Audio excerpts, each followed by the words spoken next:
Hello and welcome guys, Jat minute channel में आपका बहुत बहुत स्वागत है। तो कैसे हैं आप लोग?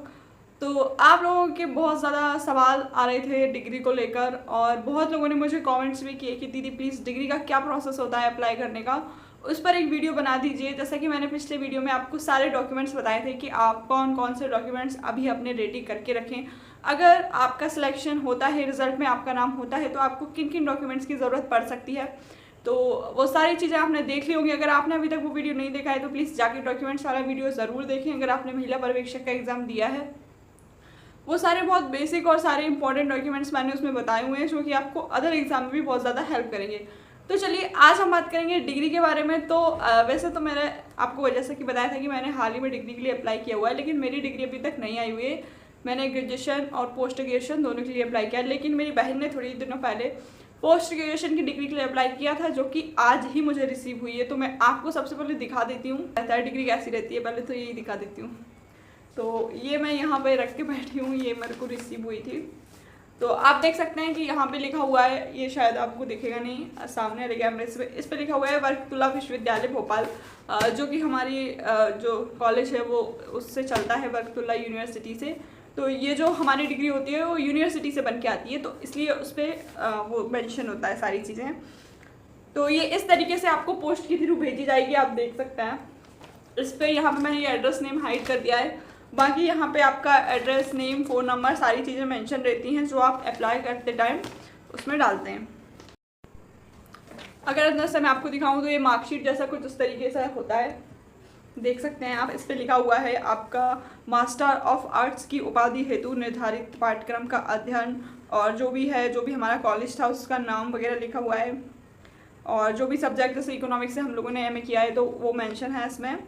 बाकी कौन से ईयर में आपने इसको पास किया है और कौन सी श्रेणी, मतलब कि कौन सा डिवीज़न आपने पास किया है, वो सारी चीज़ें, master of art of this university, ये सब चीज़ें सारी इसमें मेंशन की हुई हैं।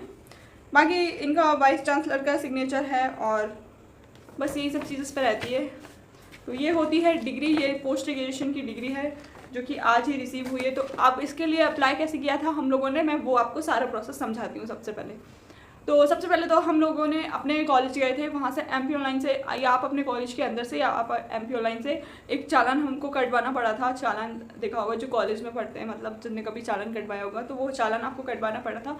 तो हमारे कॉलेज थोड़ा सरकारी कॉलेज है, तो उसका काम थोड़े ऐसे होते हैं कि हमको फिर एमपी ऑनलाइन से पैसे दे के करवाने पड़ते हैं, क्योंकि कभी कॉलेज में टीचर नहीं मिलता है, कभी कुछ, तो इसलिए हमने एमपी ऑनलाइन से वो चालान कटवाया। फिर अपने कॉलेज के ऑटोनॉमस में जाके उसको वेरीफाई करवाना पड़ता है। उसमें कुछ डॉक्यूमेंट्स लगते हैं, जैसे कि आपकी जिस भी आप ग्रेजुएशन या पोस्ट ग्रेजुएशन जो भी आप वो लेना चाहते हैं मार्कशीट, उसकी मार्कशीट लगती है, और आधार कार्ड की फ़ोटोकॉपी उन्होंने हमसे मांगी थी। तो मार्कशीट आपको वो फिर वेरीफाई करके देते हैं वहाँ से। फिर आप ऑटोनॉमस में जाइए, वहाँ पे आपको जो भी टीचर मिलेंगे वो फिर सील, सिग्नेचर, साइन वगैरह सब करके उसको वेरीफाई करते हैं। फिर आप जाइए, तो फिर जब आप अपने कॉलेज से मार्कशीट वेरीफाई करवा लेंगे, जो वो फोटोकॉपी जो होती है वो उस पर सील सिग्नेचर करके देते हैं। फिर जब वो वेरीफाई हो जाती है वहाँ से, तो फिर आप उसको लेके एमपी ऑनलाइन पे जाइए। फिर एमपी ऑनलाइन पे बोलिए हमें डिग्री के लिए फॉर्म फिल करवाना है। फिर कुछ चार्ज उसका लगता है, हमारा तो कुछ 365 कुछ इस तरीके का चार्ज लगा है। अब पता नहीं अलग अलग जगह हो सकता है, अलग अलग फीस रहती हो, तो वो आप पे करिए। और फिर जो वेरीफाई मार्कशीट होती है उसका फोटो वगैरह कुछ अपलोड करना पड़ता है, सारी चीज़ें स्कैन करके। बाकी फिर वो अप्लाई हो जाती है। आपका एड्रेस वगैरह, मोबाइल नंबर वगैरह, जरूरी चीज़ें जो भी होती हैं वो आपको उसमें डालनी पड़ती हैं। ये आप खुद से भी कर सकते हैं, इसके लिए ज़रूरी नहीं आपको एमपी ऑनलाइन जाना पड़ेगा, बस ऑनलाइन पेमेंट आपको उसमें करनी पड़ती है। तो अगर आप खुद से अप्लाई करना चाहते हैं तो आप खुद से कर सकते हैं। मेरी सिस्टर ने तो खुद ही अप्लाई कर दी थी, मेरी डिग्री और उसकी डिग्री। बाकी अगर आप एमपी ऑनलाइन से खुद से नहीं कर पाते तो आप एमपी ऑनलाइन से भी अप्लाई करवा सकते हैं, इसमें कोई दिक्कत वाली बात नहीं होती, बस इतना सा प्रोसेस होता है। अब मेरे पास कुछ ऐसे लोगों के भी कमेंट्स आ रहे थे कि काफ़ी टाइम पहले हमने तो कॉलेज पास आउट कर लिया है, तो अब हमें डिग्री मिल पाएगी क्या, नहीं मिल पाएगी। तो देखो डिग्री मिल जाएगी आराम से, कोई दिक्कत नहीं होगी। हो सकता है थोड़ा प्रोसेस चेंज हो जाए, मतलब जैसे हमारा तो भी यही प्रोसेस था, हमने अभी रिसेंटली पिछले साल ही पास किया है। अब हो सकता है थोड़ा, तो आप एक बार आपकी जो एमपी ऑनलाइन है आसपास, वहाँ पे जाके पता कर सकते हैं कि कैसा क्या प्रोसेस होता है। अगर वो बोलते हैं कि ऑनलाइन हो जाएगा तो आप ऑनलाइन करवा लीजिए। अगर आपको हो सकता है उसके लिए आपके जो कॉलेज यूनिवर्सिटी लगती है वहाँ यूनिवर्सिटी जाके अप्लाई करना पड़े, क्योंकि कई बार ऐसा होता है कॉलेज से काम नहीं होता है, तो फिर आपको यूनिवर्सिटी जाना पड़ता है। तो ऐसा मेरी दीदी के साथ भी हुआ था। मेरी दीदी ने थोड़ी सी गलत इन्फॉर्मेशन फिल कर दी थी, तो क्या उसकी डिग्री अटक गई थी। तो फिर उसने उस चीज़ के लिए 6 महीने वेट किया, तब जाके उसकी डिग्री आ पाई थी। कई बार क्या होता है ना, उसने मार्कशीट वेरीफाई वाली अपलोड करनी थी, लेकिन उसने ओरिजिनल मार्कशीट का फोटो अपलोड कर दिया। तो ये सारी गलतियाँ आप घर में अगर अप्लाई करते हैं तो बचें इन सब चीज़ों से। आपको मार्कशीट अप्लाई कर डालने का उसमें जब बोला जाता है, तो आपको जो वेरीफाई मार्कशीट दी जाती है फोटोकॉपी वाली, वो उसमें अपलोड करनी रहती है। तो फिर उन्होंने कहा था कि आपको यूनिवर्सिटी जाना पड़ सकता है, पर फिर नहीं जाना पड़ा था। तो आप एक बार देख लें, हो सकता है, पर अप्लाई तो हो जाएगा क्योंकि उसमें कुछ भी नहीं लगता है। मार्कशीट, आधार कार्ड, ये सारी नॉर्मल बेसिक चीज़ें लगती हैं और आपको एक चालान कटवाना पड़ता है, उसमें भी आपकी बेसिक इन्फॉर्मेशन ही होती है। तो बस यही सारी चीज़ें रहती हैं और नॉर्मल अप्लाई हो जाता है, आपको घर बैठे डिग्री मिल जाएगी, आ जाएगी, मतलब पोस्ट के थ्रू आपको घर पे ही प्राप्त हो जाएगी। जैसे कि ये मेरी बहन की डिग्री आज ही हम लोगों को रिसीव हुई है, मेरी अभी तक नहीं आई है, देखते हैं कब आती है। और कुछ लोगों के कमेंट्स आ रहे थे जो मेरा पिछला वीडियो था, तो मैं उन लोगों को रिप्लाई देना चाहती हूँ अभी। कुछ बहुत इंपॉर्टेंट क्वेश्चन थे। ठाकुर जी का क्वेश्चन था कि मेरी ग्रेजुएशन की डिग्री नहीं है और 10 ईयर्स से ज़्यादा हो गया है, तो क्या अप्लाई हो जाएगा क्या? तो एक चीज़ मैं आपको बता दी कि जो लोग मुझे कह रहे थे कि डिग्री ज़रूरी नहीं है कि सारे एग्ज़ाम में मांगी जाए, तो हाँ, आपकी बात सही है, सारे एग्ज़ाम में डिग्री नहीं मांगी जाती है। लेकिन अगर इस एग्ज़ाम में मांग ली गई, रिसेंटली मेरी दीदी का भी पटवारी में हुआ है और जब वो डॉक्यूमेंट वेरिफिकेशन के लिए गई थी तो उनसे डिग्री मांगी गई थी। और बैंक के सारे एग्ज़ामों में डिग्री मांगी जाती है और अदर एग्ज़ाम में भी डिग्री मांग ली जाती है। तो बस इसलिए अगर आप डिग्री ले सकते हैं तो ले लें, उसमें क्या ही हर्ज है। डिग्री है, हो सकता है आगे आपको काम में आ जाएगी, और मांग ली बाय चांस तो फिर आने में थोड़ा टाइम लगता है, 1 महीना तो ले ही लेगी डिग्री। अगर आज आप अप्लाई करते हो तो कम से कम 1 महीना लग जाता है उसको आने में। तो इसलिए मैंने ऐसा बोला कि डिग्री अप्लाई कर दो, मांग ली तो फिर लास्ट टाइम कहाँ जाओगे, फिर थोड़ी ऐसे एकदम से थोड़ी बन के आ जाती है, कोई भरोसा थोड़ी रहता है। और वैसे भी मेंशन नहीं है कहीं पे भी कि क्या मतलब मांगेंगे नहीं मांगेंगे, वेरिफिकेशन जिसका जहाँ होगा कहीं कहीं जगह मांग लेते हैं। तो इसलिए अगर आपके पास आप डिग्री अप्लाई कर सकते हैं तो कोशिश करें कि आप डिग्री अप्लाई कर दें, ताकि आपको आगे चल के दिक्कत ना हो। तो मीना ठाकुर जी का क्वेश्चन था कि 10 ईयर्स से ज़्यादा हो गए हैं, डिग्री अप्लाई हो जाएगी कि नहीं होगी? तो मेरे ख्याल से हो जाना चाहिए। और आप अपने एरिया के MP ऑनलाइन पे एक बार पता करें कि कैसे क्या प्रोसेस हो सकता है, क्योंकि 10 ईयर्स कोई बड़ी बात नहीं है। जो कॉलेज आपका होगा आप वहाँ जाके भी एक बार पता कर सकते हैं, कोई दिक्कत वाली नहीं है, आराम से अप्लाई हो जाएगा और आराम से आ भी जाएगी। तो चलिए सेकंड क्वेश्चन लेते हैं, किसका है।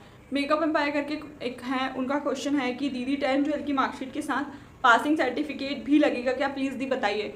तो नहीं, ऐसा कोई सर्टिफिकेट नहीं लगेगा, आपके पास आपकी ओरिजिनल मार्कशीट होनी चाहिए, जो कि 10-12 की मतलब जो ओरिजिनल मार्कशीट होती है बस वही लगती है। और एक और क्वेश्चन भी मेरे पास आ रहा था कि दीदी मेरे 10th की मार्कशीट खो गई है, तो अब वो नहीं मिली तो क्या हो जाएगा, क्या नहीं होगा? तो प्लीज़ ऐसा नहीं होता है, फ़ोटोकॉपी होती है, लेकिन जो ओरिजिनल मार्कशीट 10th की तो मोस्ट इंपॉर्टेंट होती है। तो प्लीज़ आप उसको ढूंढिए कैसे भी करके और ओरिजिनल मार्कशीट रखिए अपने पास लाके, क्योंकि बिना ओरिजिनल डॉक्यूमेंट्स के वेरिफिकेशन नहीं होता है, भले ही आप कितनी ही फोटोकॉपी दिखाएं पर ओरिजिनल। एक किसी का क्वेश्चन था कि समग्र आईडी वेरिफिकेशन के लिए लगेगी क्या, तो मैं उनको बता देती हूँ कि वेरिफिकेशन में तो समग्र आईडी का कोई यूज़ नहीं होता है, लेकिन कुछ ऐसे इंपॉर्टेंट काम होते हैं बहुत ज़्यादा जिनमें समग्र आईडी का यूज़ होता है। तो अगर आप, जैसे आप बोल रहे थे कि आपके समग्र आईडी पे कुछ और डला हुआ है, SC जनरल ऐसा कुछ, और अदर डॉक्यूमेंट्स पे कुछ और डला हुआ है, तो प्लीज़ आप उसको ना अपडेट करवा लें। और समग्र आईडी अपडेट तो आप खुद भी कर सकते हैं, तो कोशिश करिए कि आप जितना जल्दी हो सके अपने डॉक्यूमेंट्स को सेम कर लें। तो जो भी करेक्शन अगर आप कुछ ऐसा करवाना चाहते हैं तो आप करवा लीजिए, उसमें कोई दिक्कत नहीं होती है, क्योंकि फिर आज सुपरवाइज़र का एग्ज़ाम है, कल को आपकी किसी अदर एग्ज़ाम में ज़रूरत पड़ सकती है इन सब चीज़ों की। तो अगर आपको लगता है कि कुछ गलत है, आपके डॉक्यूमेंट्स में अपडेट नहीं हुआ है, तो सारी चीज़ें आप रिजल्ट का वेट ना करें, सिलेक्शन का वेट ना करें, पहले से अपडेट करवा के रखें, ताकि आपको आगे चल के दिक्कत ना हो।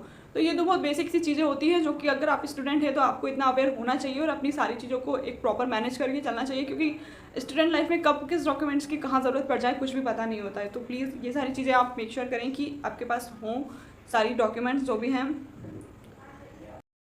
तो आपको वीडियो कैसा लगा, वीडियो को लाइक करें, चैनल को सब्सक्राइब कर दें, और अगर आपके अभी भी कोई सवाल हैं तो आप प्लीज़ ज़रूर पूछें कमेंट सेक्शन में। मैं कोशिश करती हूँ कि सभी के क्वेश्चन का रिप्लाई करूँ, बस उन लोगों के क्वेश्चन मैं थोड़ा अवॉइड करती हूँ जो मेरे को नंबर बता के पूछते हैं कि दीदी प्लीज़ हो जाएगा कि नहीं हो जाएगा। तो यार ये बोलना बहुत मुश्किल काम है कि हो जाएगा कि नहीं हो जाएगा। तो इस चीज़ को छोड़ के बाकी आपके कुछ जेन्युइन क्वेश्चन हैं, आप जानना चाहते हैं डॉक्यूमेंट से रिलेटेड या किसी भी डिग्री वगैरह से रिलेटेड, तो आप प्लीज़ कमेंट करें, मैं ज़रूर रिप्लाई करूँगी, हो सकेगा तो उस पर वीडियो भी बना दूँगी। ठीक है, तो वीडियो को लाइक कर देना प्लीज़ और चैनल को सब्सक्राइब कर लेना। Thank you so much video को पूरा